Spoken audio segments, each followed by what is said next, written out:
because it saved me from severe drug addiction and also from Lyme disease.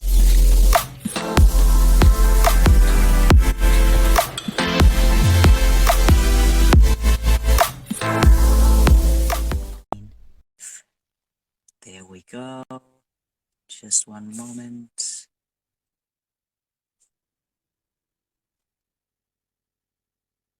There. I You did it! it! Yes! Awesome. I was doing it from my laptop, and for some reason it wasn't willing. My laptop is tired. It's okay, So, but hello, you I'm did here. it. Welcome, welcome, Lelia. All right, so Smart. welcome, wonderful people. My name is Erik. I am a life coach and a hypnotherapist, and my goal and mission in life is to make as many people as possible to find their authentic self and find love towards themselves, because I think that that is key to be truly happy. And welcome to these RTT conversations. This week's guest is Lelia, and we're going to speak about letting go of anxiety. Lelia, hello, welcome. Please introduce yourself and tell us a little bit about you and how you got to RTT. Ooh, my favorite topic, RTT. People get tired of me speaking about it all the time. I love it. I'm constantly banging on about RTT and how it can help you remove and release so many different things. So my name is Lelia, and I am a licensed hypnotherapist and also an RTT therapist. And RTT stands for Rapid Transformational Therapy, and it really is rapid. And the reason I got into RTT was actually because it saved me from severe drug addiction and also from Lyme disease. So I was physically very, very ill. I was underweight. I had all the issues you could possibly imagine, a long, long list. And now it's completely transformed my life. And I felt like this was my calling. I was meant to become a therapist, and I love it. It's my favorite job. It's the best job I could possibly have, because it works, because the clients have success, because it's so liberating. And I'm sure you experience it as well, that you have someone that has depression, that has anxiety, that has panic attacks, and then it's released after the session, or even just like 1 or 2 sessions, and then they don't have that anymore. And it's so beautiful. We're giving back, we're giving them their life back, and that's so rewarding. No money in the world makes up for that feeling of being able to help someone free themselves. Wow, absolutely. Yeah, that's why I'm here. So thank you. And so how long did it take for you to recover? Like you're saying RTT saved you. How fast was it? How rapid was it for you?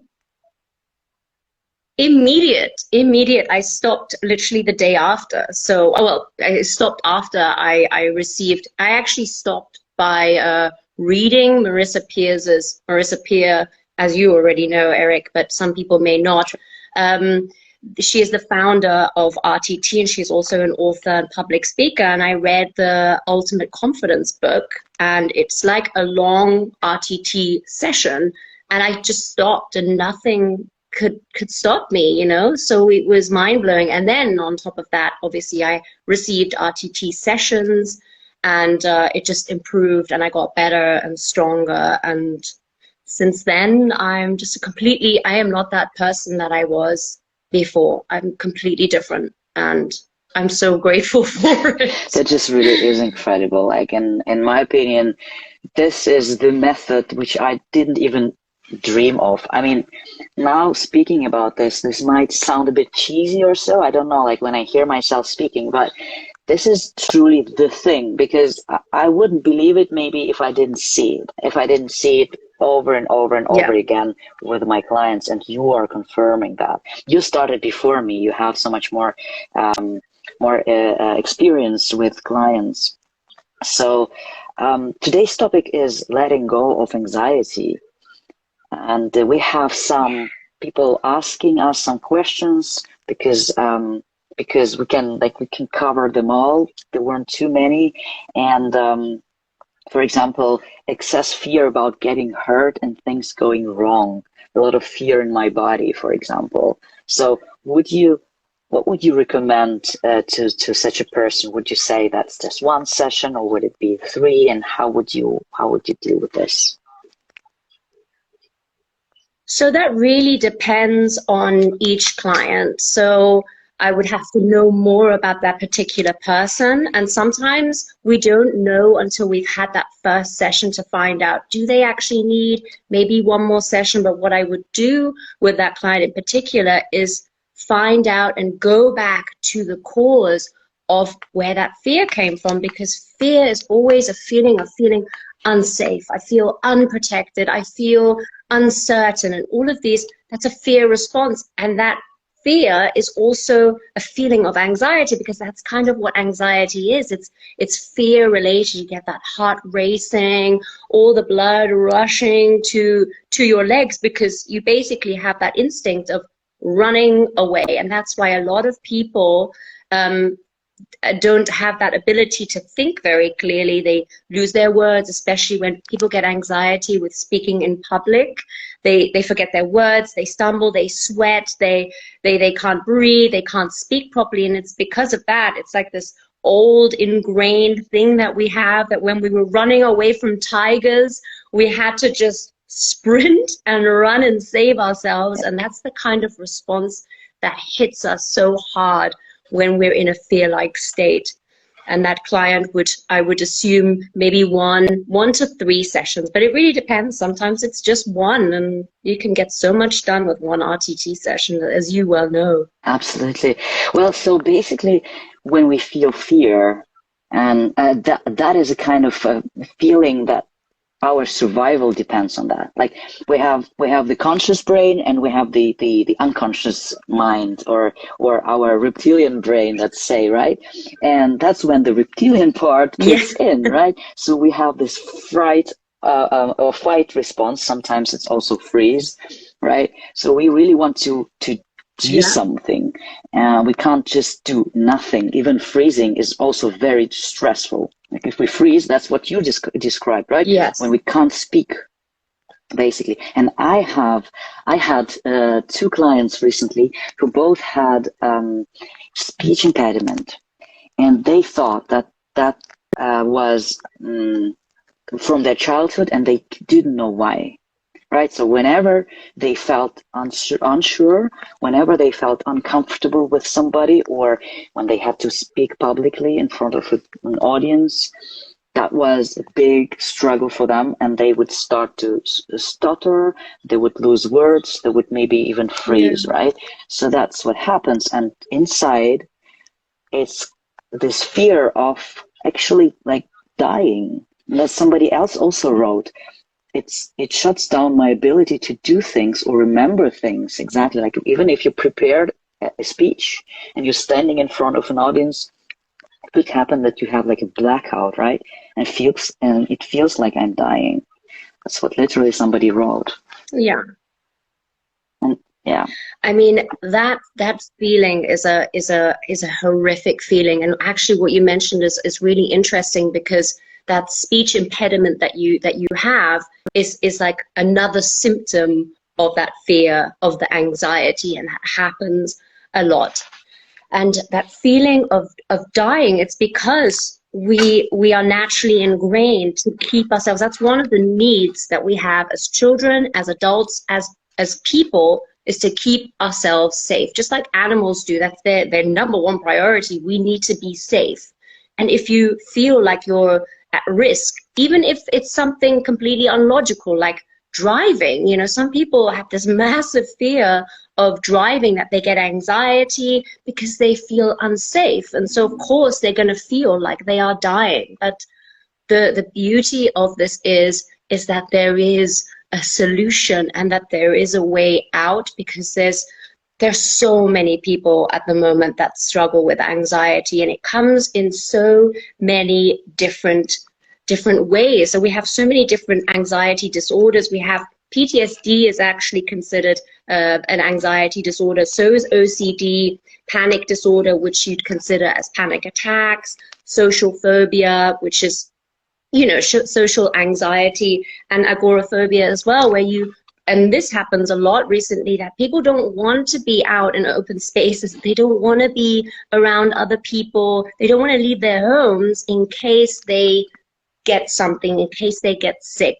And it's really developing fast. This is the pandemic. This is the anxiety of a, you know, that's happening right now. It's not COVID, it's anxiety that people are truly suffering with. And it's very, very sad, because a lot of people don't feel like there is a solution, and that they don't know what to do. They don't know how to continue. But we have the solution. We absolutely do. And I also wanted to add when somebody wants to speak in public and they feel like they don't get the response they hoped for, or even just because they just came onto the stage, or they are in front of some kind of number of people, let's say it could be even 5, let's say, right? That's what a client of mine had.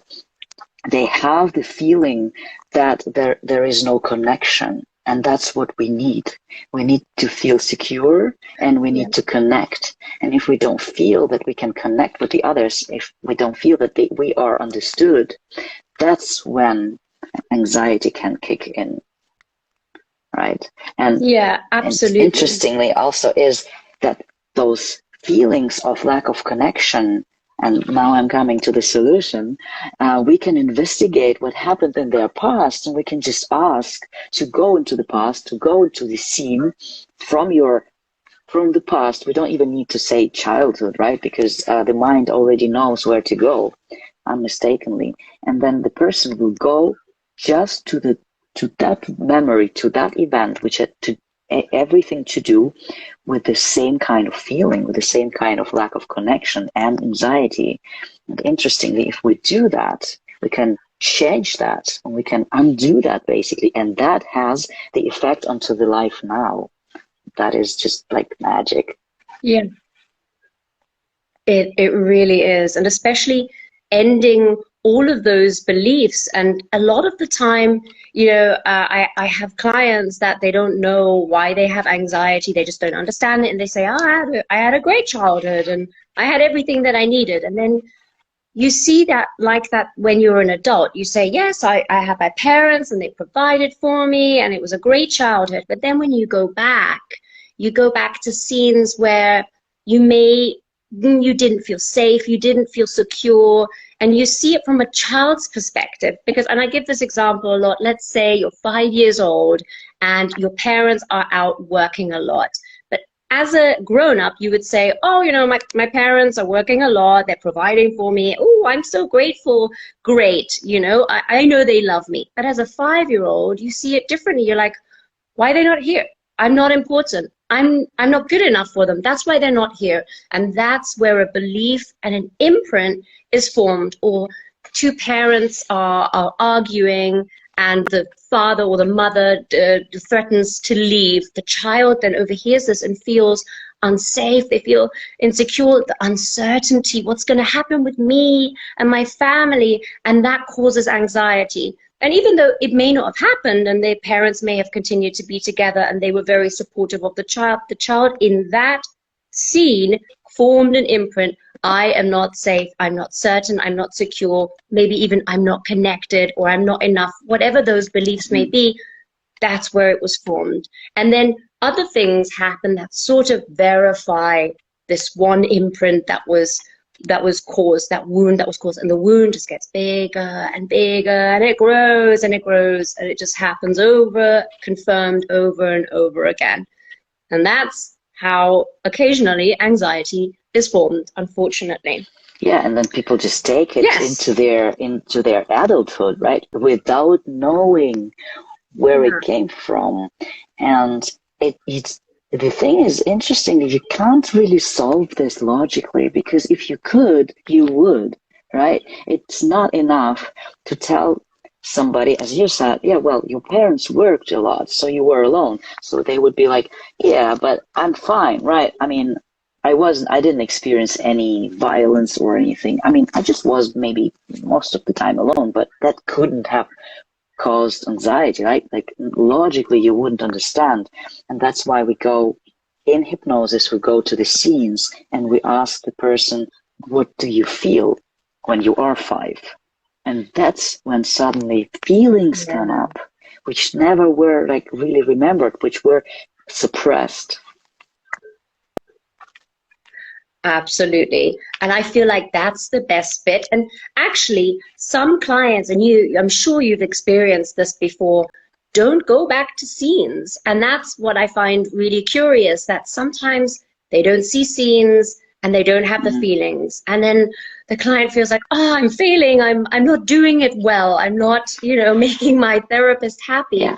But with RTT, you've got so many different techniques where you get the information anyway, where we sort of trick the mind into giving us the information that we need. What is the role of the anxiety? What is the purpose? Because it's there for a reason, not just anxiety, but depression, pains, backache, all of those symptoms are your body saying, I have a problem, you have a problem, I want to say something, but we're not giving it a chance to say something. We take tablets, we take medicine, we do all of these things that is actually not really solving the emotional problem. And with RTT, we can fix it. We can find out what your body is trying to tell you, what your subconscious mind really wants to release. It's very freeing. Yeah, and that the emotional pain, it's so important to validate it. Also physical pain sometimes, like as you say, like migraine or something, which is kind of inexplicable maybe at times, but then it does have some kind of role, function and purpose, right? And if we still suppress it with pills or whatever, we will never find out what the actual cause is and what that feeling is trying to tell us. And I think I heard it for the first time from Byron Katie. I'm not sure if people know who Byron Katie is, and I'm not sure if I heard it from her first, but I kind of associated with her that if you suppress your feelings, that's kind of like you're not letting them speak, and that's the comparison is, the parallel is to children. If it's like a child in you who's crying for help, crying and trying to tell you something, trying to ask for something maybe, and if you just tell it, just be quiet, I don't have time for you now, I have to work, I have to do something, I have more important stuff to do than listening to you, then they will either cry more and louder, or they will shut down for the moment, but next time they will come like double as much. Have you experienced that? Yeah. I love that anecdote that you said about the child, because that's exactly, and I think it gives everyone who's watching a real visual of what we mean by actually in an RTT session, we do that. We speak to that part that is the anxiety or the panic attacks or whatever may be affecting you in that very moment. And then it gets a chance to speak. And then we depending on why that part came into your life, most of the time, if it is anxiety, it is to keep you safe, protect you, to keep you secure. But there's loads of other reasons as well. We thank it and we speak to the part and we say, thank you, I appreciate what you tried to do for me, but you're not welcome anymore because you're not actually helping me, you're hurting me, you're not protecting me, you're making me feel unprotected and unsafe. And that's very freeing. And it may seem a bit strange and a bit bizarre, but when you do it and you're in hypnosis, it's like, finally, yeah, it's so freeing. I am free. Absolutely. It really is. Yeah, you basically, what you do is you're actually giving that part a voice. It is already speaking. And hello, Brazil. It is already speaking to you, but Hello, you're Brazil. not trying to listen to it, right? And now you're giving it a voice and you're going into a dialogue with it. And that's how you validate it. Yeah. And I experienced it myself in an RTT session where it was just for, for learning purposes. It wasn't even the real full session, but it worked so well And it was very shocking to me because what was shocking was that I thought that I have done my homework already. Like, I am a life coach. I've had so much coaching, and I've done so much personal work on myself that I thought that I have overcome any issues I might have. But then still, with that dialogue, with the role, function, purpose dialogue, I found out that the feeling that I had wasn't ever validated. I thought that feeling, not being able to express myself the way I felt was okay. Like, I learned to live with it, and I learned that it's kind of okay, because I still survive, I still exist, I still do things, and I achieve things too. But then when we started to talk to that part and asked it what it made me feel and how it felt, I kind of started crying because it kind of felt painful, and I couldn't really understand why. I was like, but this can't really be. But that's exactly what it was. It was a suppressed feeling. Yeah.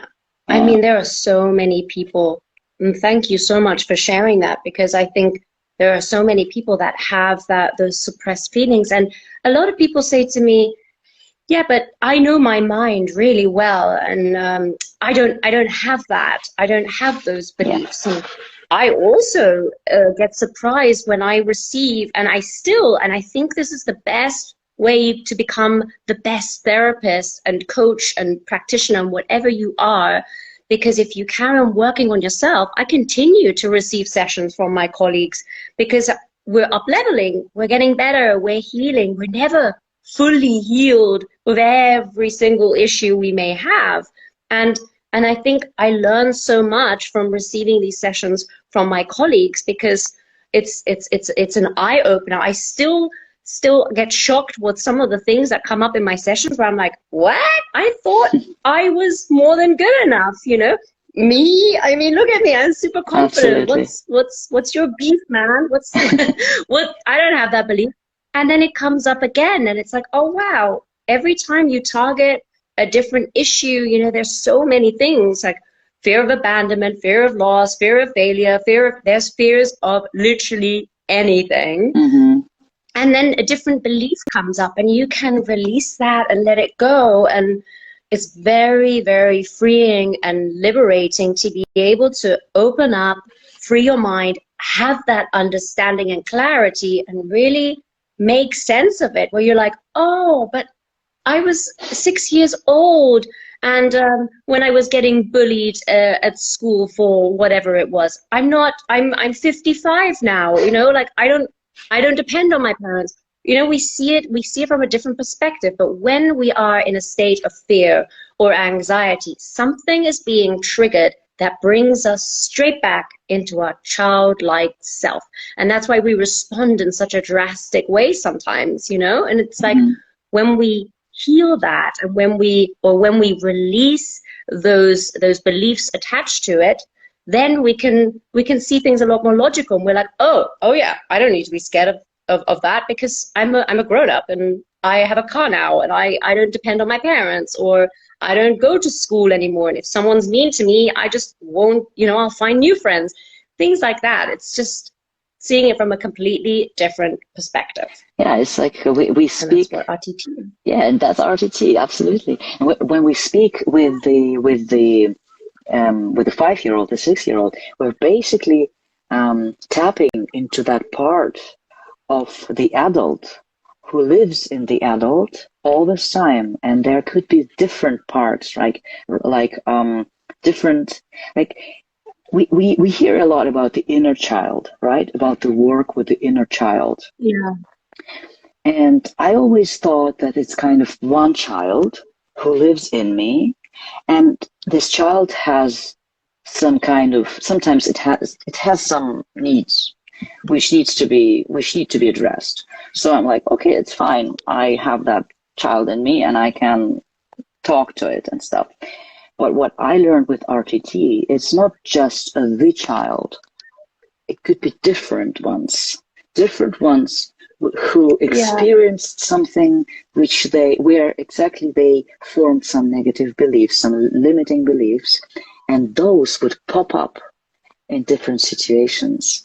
And we heal those different children in that adult person. As you say, the 55-year-old has the 5-year-old in them. And once that one is healed, it never needs to be healed anymore. It won't come up and cause anxiety, let's say, because that's our topic today. So I think that's when my understanding of the work with the inner child changed, and I think I find it very fascinating. It really is. And you know what? I love giving sessions to everyone, to children, to men, to women, to transgender, to anyone, really. I'm open to everything. But what I do love the most is giving sessions to men, because there is this belief that, and there is a belief that boys don't cry, men have to be strong, they have to be supportive. Oh, no, you can't show emotion because it makes you weak. Vulnerability equals weakness. And when you guide them and then connect them to their inner child, in the beginning, some of them are like, oh God, I'm like talking to my inner child. What is this rubbish? But when they do it, it's so beautiful, because they're finally able to let go of all of that old stigma, that old stuff that was weighing them down, and they're able to open up and breathe and be free again. And it makes people just a lot more peaceful and more connected to themselves. And that way, and also another thing I wanted to mention is that sometimes we have one issue, and this happens to me a lot, and I'm sure you have this too, Erik, where you'll have a client that comes in for one thing, and then in the session, loads of other issues sort of come up. And then by the end of it, you realize, because at the end of the session, for those of you who don't know, after an RTT session, we do the last part, which is called the transformation. And that is a hypnotic audio that we make personalized for your needs. So whatever it is that you were lacking or that you wanted to have in your life, that's what we're going to add. And we would never add something like, you do not have anxiety, because your mind will only hear, oh, anxiety. Oh, focus on that. We would say, you're calm and peaceful. You have the most outstanding coping skills known to man. You are a lake of tranquility, and so on. But sometimes we release loads of stuff. I had a session with someone for anxiety, and then they also had depression and a fear of flying, and all of that was removed in one session. Really? I was like, what? Wow. Yeah, it was crazy. So you said earlier that you are still receiving RTT sessions from colleagues, right? And how would you then describe to somebody who is completely new to this? Well, how do I know how many sessions I need? And if you are really far in your personal development, if you still get RTT sessions, how do I know that, let's say, 3 sessions will be enough? Well, it's 1 to 3 sessions for one issue. So most of the time, if it's anxiety, I don't think I've ever done more than 2 sessions for anxiety. And I've had people with real severe anxiety and panic attacks, and they didn't do more than 2. But if it's one issue, I would never do more than 3. That's just, it's never happened to me. But I target different issues. So there was lack of boundaries. What else was there? Fear of abandonment, the belief of not being enough, worthiness, money blocks. It's always something different. It's not like I'm going to the therapist for the same thing over and over and over again. It's always different things. So that's why. Yeah, I should have made that clearer, really. Yeah. But for someone who doesn't know, you'd really need to speak to the therapist and find out, what was your childhood like? You know, were there traumas in the past? And every person, as you know, every person heals at different paces. Some heal instantly, or some release the anxiety instantly, and other people, they take a month, and others take 2 months. So it really depends on each person. It's very particular. Yeah, absolutely. Yeah. Yeah, I also had people, I had somebody with panic attacks and really severe anxiety, and just one session was enough. So yeah, I had somebody for 2 sessions already. Yeah, but that was also for different topics. So actually 1 session for each topic.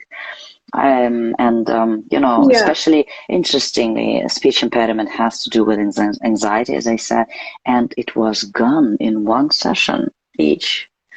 It's incredible. Wow, it's amazing. Yes. Well done. So yeah, that's really an accomplishment. Maybe we just can check what other questions we had from the audience, which we can address, right?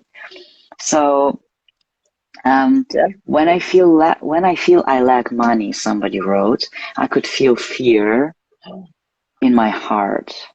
So yeah, that's existential crisis, right? The question of how can I provide for myself, for my life?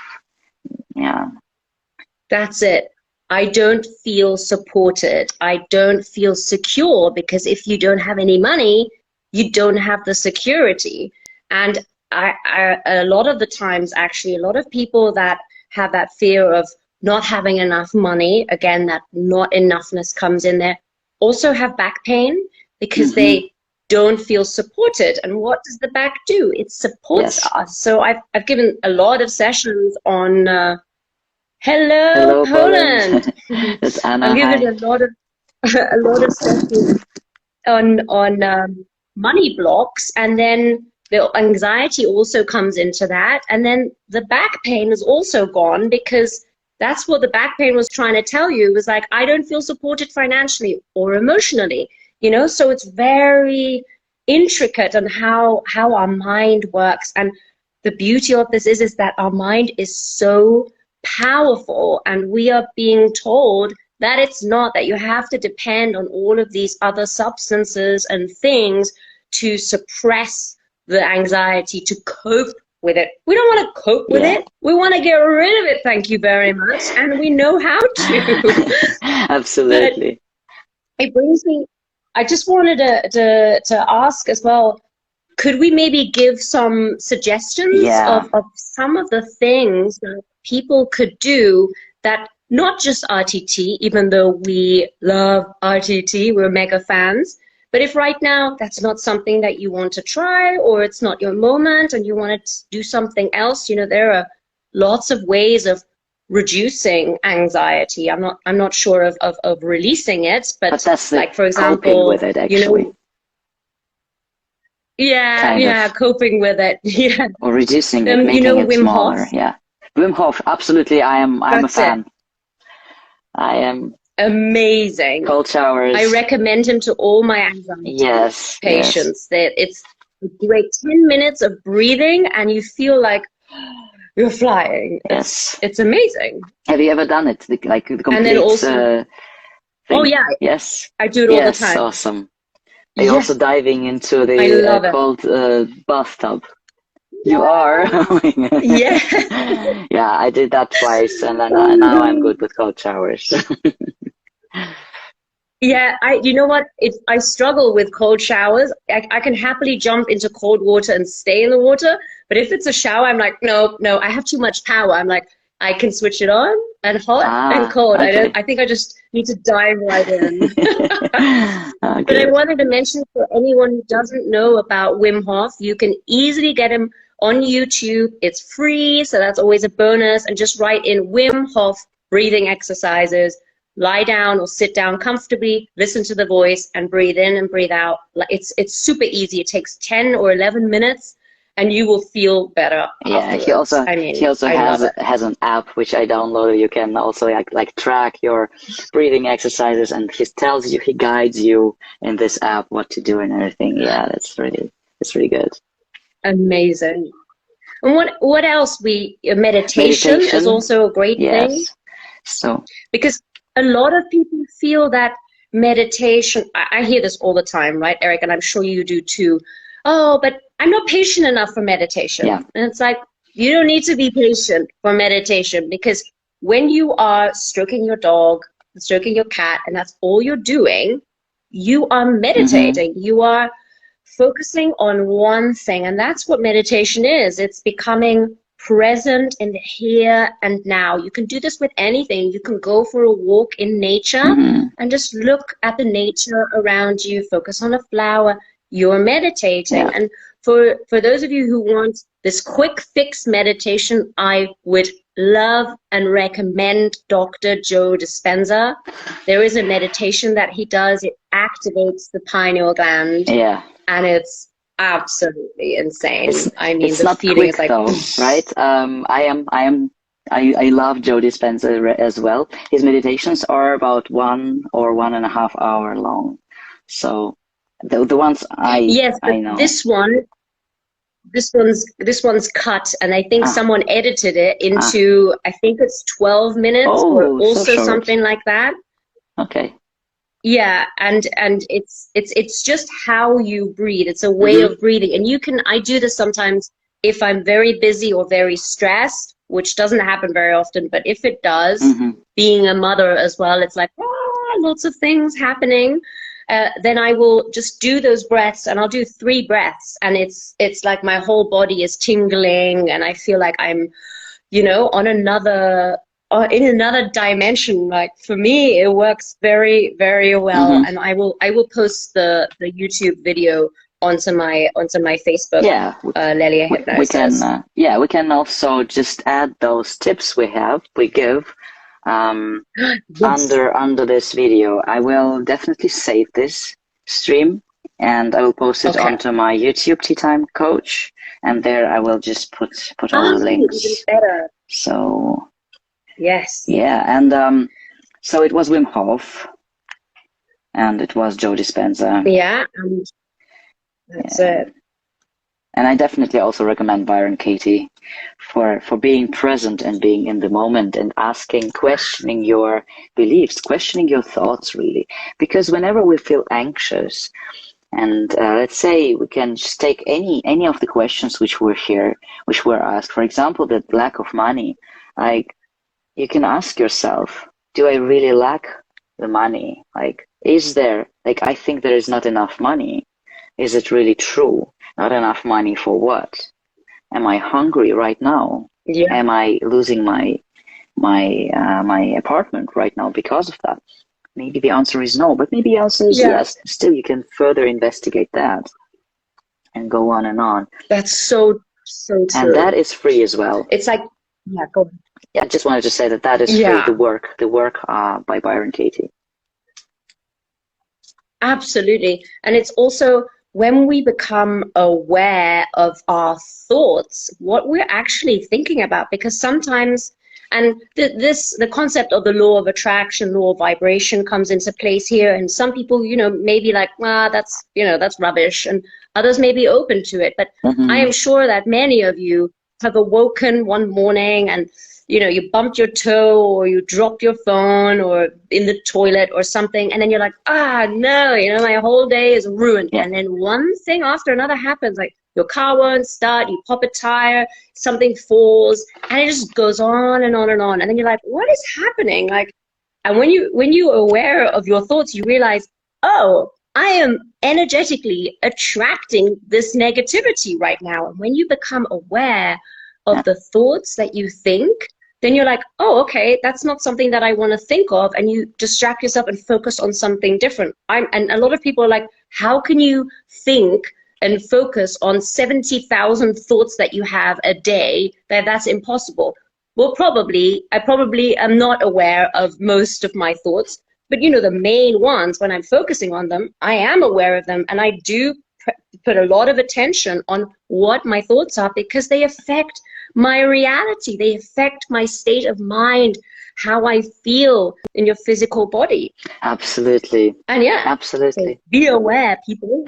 And it's so important that, to jump onto what you just said, thoughts form our reality. And that's exactly what Marissa Peer always says. She says, She wrote a book, Tell Yourself a Better Lie. She says that whatever you tell yourself, that becomes your life. And that's also called, with other words, it's our self-talk. Whatever we say, however we speak to ourselves, that is what becomes our reality. And what we do in RTT is, especially in that transformational recording, which we give our clients in the end, we give our mind better thoughts, right? We give those thoughts, specifically found words for the better thoughts for that specific presenting problem the clients came with. And they have to listen to it every day so that it becomes something automatic in their head. It's something which they think automatically during the day without that recording. And then that becomes their new reality, their new thoughts, and they don't need the recording anymore. Yeah. So it becomes a habit. It becomes part of you. And it also reminded me when you said about the self, you know, I know this isn't really anxiety, but it's another issue that a lot of people have this issue with finding a partner, relationships, attracting toxic relationships. You know, it's the belief we have. If we become more aware of the beliefs we have about ourselves, let's say, I feel that I am not worthy, or I feel like I'm not lovable, or I feel like I'm not valuable, or I'm not important, then I'm going to attract someone or something or a situation that verifies that confirms my belief, because that's what I believe, and what I believe creates my reality. So you can see how this can affect you in so many aspects of your life. And if you believe that you're not worth it, then you're not going to find a partner that is going to value you and treat you like a king or a queen. You know, they're not going to treat you like you are worth much, because you believe that you're not worth much. Yeah, absolutely. You know, so I think also when we choose to think that we're not deserving of the true love, let's say, or true or real validation, then that's actually what we see. That's what we focus on. We're basically kind of like looking for proof. Like somebody said something mean to us, and then we're like, yes, exactly. They said something mean to me because I am not worthy of saying nice words. And when somebody tells nice words to us, we're kind of ignoring that and thinking like, come on, that he didn't mean that, or she, and that's not really for me, or that was an exception, or whatever. Like we're choosing unconsciously, choosing to focus on that negative things which are confirming our negative beliefs. yes, it's like we're rejecting it. And I meet so many people. I was recently at a restaurant and I said something nice to the waitress, and the waitress was like, no, you don't need to thank me. You don't need to thank me. And she just wouldn't accept the compliment. And I just kind of touched her hand and I said, you know what?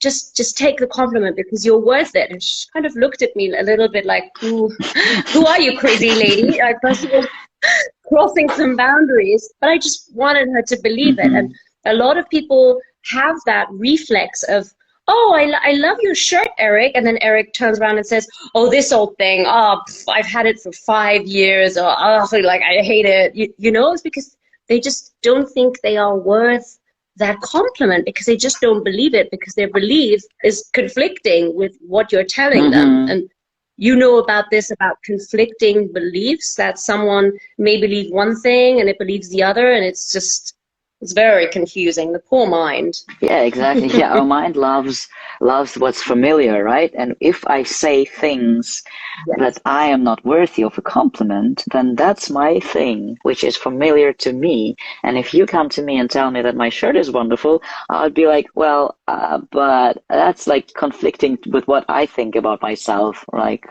you know, and then I would either ignore it or just say that it's not true or something. So and that's exactly why I feel that the first thing we have to learn is to talk positively and kindly to ourselves, basically validate ourselves and love ourselves, and as the end goal. And that's how we can also accept compliments and accept love, accept the positive things which do happen, but we would otherwise not notice them. Yeah. And self-love is such a huge thing. Like we seek, you know, things outside of ourselves. We seek drugs, Yeah. alcohol, sugar, shopping, partners to complete us, but it's because we don't feel complete within ourselves. And actually another thing that I wanted to mention about some of the beliefs that come from anxiety, that a lot of it has to do with a self-love, because you know, if you've had a childhood where it may not always be with loads of trauma, it doesn't mean that you had an abusive childhood. It could also be that, you know, a teacher said something that made you feel unsafe, or a child or an uncle or someone did something where you just felt like, I am not secure here. I don't feel certain. Something's going to happen to me. And sometimes there's loads of beliefs on top of that. It's not just, I don't feel safe. I don't feel protected. It also may be, oh, my mother didn't stick up for me. First of all, it made me feel unsafe. Second of all, it made me feel unimportant. And that means that I'm not lovable. Boom. 3 beliefs, imprint made. And then you've got all of those that trigger anxiety, or trigger a lack of self-love, self-esteem, self-confidence. So you can see, guys, that they are so interconnected. And I'm sure you've experienced this, Erik, with some of your clients, that you know, there's so many different beliefs that there's not always just one, that sometimes there's several beliefs, and that we can remove more than just one thing. Sometimes I give a session for anxiety. We also release the panic attacks and the nightmares and the lack of sleep, because they're all connected. Yes, I agree, absolutely. Yeah. And sometimes what I find is that the client doesn't think that those are their beliefs. When they say, for example, that they are not worthy, or just let's say they say, I am a boring person, I am a nothing, I am stupid. I'm stupid to be around, and I have proof. Like, people tell me that, let's say, and that's when it becomes tricky, because they don't realize that those are just beliefs, and they formed at some point. They've been formed in their childhood somewhere, somehow, right? And it's very very tricky how to get to the root cause. It's very easy with rapid transformational therapy, but with just talking, it's almost impossible. I find it so fascinating. Yeah. But there are a lot of people that have this. I just thought I'd mention this because there are some people that have a little bit of a fear of hypnosis and makes them a little bit uncomfortable. And every person that I've spoken to about this topic, you know, after they've had their session, they're like, oh, but you can't go into my mind. You know, you, the client, you see the scenes, you see the memories. And if there's something that you don't want to share, you can make that conscious choice and say, I don't want to talk about that. Yeah. You know, I can't go and say, Erik, go sleep deeper, and now give me your PIN code for your card. You're going to buy me a Porsche tomorrow, and you're going to transfer me $5,000. We just don't know how to do that. And first of all, we don't know how to do it. Second of all, even if we could, we wouldn't, because it's completely unethical. Yeah. But there isn't, it's a very light and mild trance, just like when you drive from your home to work, you know that route, and you're driving and you get to work and you're like, oh, how did I just drive here? I don't even remember, because you're in a slight trance. It's like a hypnotic trance. So this is a state that we all naturally go into anyway. Our bodies are very much used to it. So hypnosis is not scary. If it's done by the right, qualified, appropriate person, it's incredible. It's wonderful. It's majestic. It's all those lovely words. Yeah, thank you for mentioning that, because that is there are many people who fear hypnosis because they think that something magical will happen to them, something scary in a negative way, magical will happen to them, and they will lose control. And that's just not what it is, and it's not how it works. Not the way what we got, like what we became taught in, right? So what we see and experience with our clients is whatever the conscious mind is ready to share, that the subconscious mind will share. That's the way. That's how I can explain this. So And what I say to my clients in the beginning always, if they're a little bit scared and worried, I say, so this is going to be like a guided meditation. This is going to be just a relaxation, and we're just going to talk with each other with your eyes closed. That's all it is. And whenever you want to stop, or whenever you feel uncomfortable, you just communicate that, and we do that. We can stop whenever you want, and we can I can ask a different question. And actually, I had a client who didn't want to share their stories with me because it's a friend, and because it's just they just didn't want to share, and that's absolutely perfectly fine, because I don't need to know anything. I just need to know the feelings, and even that is not the required thing, right? They need to know the feelings. There are because there are group therapy, right? That also exists, and that's when you don't have any feedback. You just guide them, and you just tell them to watch their feelings, and that's all which is required. And whenever somebody wants to stop, they just do, because they still have the power and the control. Yeah, mentioning control, actually, that is something that I didn't even think of. That comes up in anxiety sessions as well, that you're powerless. You are powerless to the outcome. You feel uncertain, you feel unsafe, and you feel helpless. You feel out of control because you don't have the power over your life, your safety, your security, your certainty. And as you can see, again, they were all related, and it's so interesting. You know what? I think this is one of the most, for me, one of the most interesting jobs there is, because every client is different. From every client, I learn more about myself, and I feel like you're really connected with that person, and you're discovering. And it's not like we're telling you as the client what to say, what to think. You're the one who comes to the conclusion of like, oh my God, yeah, I was 8 years old, and of course I was embarrassed. Everyone laughed at me when I spoke up and I said the name wrong of whatever, of a vegetable. Ha ha ha, everyone laughed. But now that's not a big deal. I would probably just laugh myself. It's an easy mistake to make. You know, you have a completely different view of these negative imprints that happen.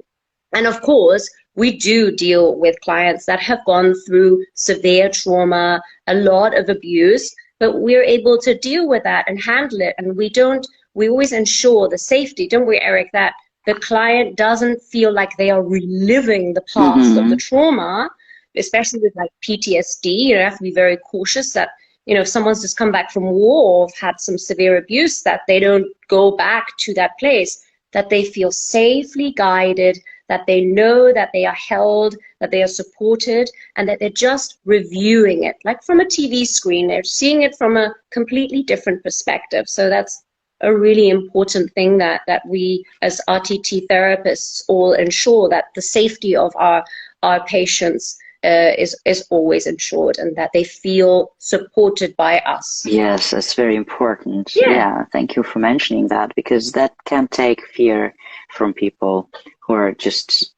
not familiar with this and haven't tried RTT before. There were, I think, two things you wanted to talk about. You wrote to me earlier. Why do I feel scared when I'm anxious? Was that? I think we sort of, that was a question that a client had asked me, and I mean, I think we've already answered it in a way, because being scared is fear, feeling unsafe, feeling unprotected, and that's that natural feeling of I am powerless, I'm out of control, keep me safe, and that's why we feel that. And I don't remember, do you remember what the other question was? Yes, the other was anxiety comes out of nowhere sometimes. Why is that? Oh my God, I love this question. I get this so often, that a lot of people, because we ask our clients, right, Erik, we're like, so what are we send them an intake form and we speak to them in our first free call, our chat. what are your triggers? When do you feel anxious? Well, when I drive my car, but sometimes even when I'm sitting watching a film for no reason, or I'm brushing my hair and I suddenly get anxious. Why does that happen? And it's our subconscious mind. Consciously, you may be thinking, I'm brushing my hair and this is very soothing. But subconsciously, you may have noticed something that brought you back to a subconscious memory or imprint or belief that triggered the anxiety. It could have been, and that's why we're not aware of these beliefs and some of the things. I struggle with anxiety and stress. Well, stress is definitely a massive trigger, and getting these outstanding coping skills, phenomenal, insurmountable coping skills is something that is so vital to any anxiety session, dear unforgettable Tony. And you definitely are unforgettable. But yes, anxiety really is very, very crippling. And fortunately, we are able to help so many people, and for them to discover their own freedom, and for them to basically release the anxiety themselves. And we're just the guides. We're just there guiding them along the way. Yes, and I find it also very, very fascinating to be part of that journey, to see the journey, to facilitate, and because we have such a clear structure we follow. Of course, we do follow our intuition as well, and see where to go each time, which way to take. But then still, every time with every person, although the topic might be the same as from the person before, the story is completely different, and it's so fascinating. I really love this. Yeah. Yes. Yeah. It's so interesting how our minds, that they come up with these certain beliefs from, and it's always justifiable reasons. I always empathize with my client. I think, oh, that makes perfect sense. Of course the mind would come up with anxiety to protect them. There are a lot of people that have anxiety to not connect with others, like you mentioned earlier about the connection, because they don't trust people, because they were disappointed and hurt by people. So the anxiety keeps them safe. It makes sure that they are secure and that they are not hurt again, because they've been hurt so many times over and over again. It's amazing. So they don't get into the situations where they think they might get hurt again. That's how they're protected then. Yeah. That's it. Exactly. Yeah, absolutely. Yeah. Such an interesting topic. It's been such a pleasure. And I would talk to you for another hour, I think, but very conscious of your time. I know, me too. Yeah, so thank you so much for being here with me, and thank you for all the questions from the audience. And thank you. Yes, we can do this again sometime to talk about some other topics. And yes, please, Lelia, say where can people find you? Tell us. So I am all over social media, even though that wasn't my favorite thing to do, to be on social media, but I have to. So my company is called Lelia Hypnosis. I have a website, leliahypnosis.com, and it's in Spanish, English, and German. That's all the languages that I do in the sessions. And I have Instagram, I'm on LinkedIn, I can be found anywhere, even on Google. So feel free to message me, to book a free call. And even if you just want to chat, because a lot of people are like, yeah, but I can't really, I don't really have the money for it. I can't afford it right now. Sometimes it's actually very freeing to just talk to someone, even if it's, for 20 minutes to have a discovery call. It's a relief to just say, I have this problem, or I have this secret, or I feel guilty because I just need to tell a professional about it, and then I can move on. It's very freeing. And actually, I just want to say one more thing. I know I talk a lot. Don't worry. But doing this with yourself, guys, is a great tool, because sometimes, and I've done this with Erik actually, where I want to ask him a question. So I take my phone, I get my WhatsApp out, and then I'm like, oh, Erik, how do I, and I talk about something. And then as I'm speaking, I'm like, oh, the answer is like slowly, it's like I'm slowly having a conversation with myself.